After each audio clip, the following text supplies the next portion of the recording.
And when he looked on Amalek, he took up his parable and said, Amalek was the first of the nations, but his latter end shall be that he perish forever.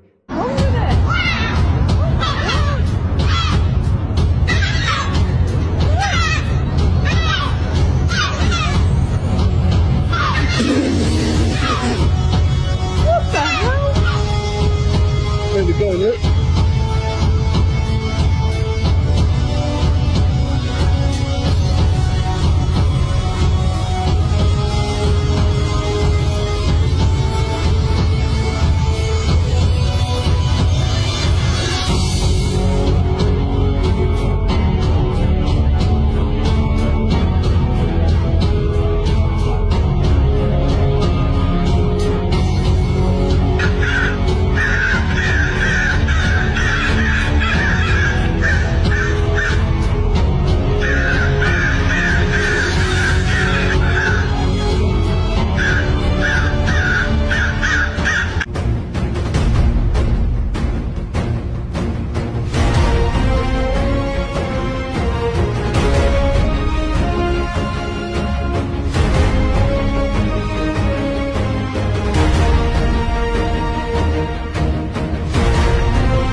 For he said, Because the Lord hath sworn that the Lord will have war with Amalek from generation to generation.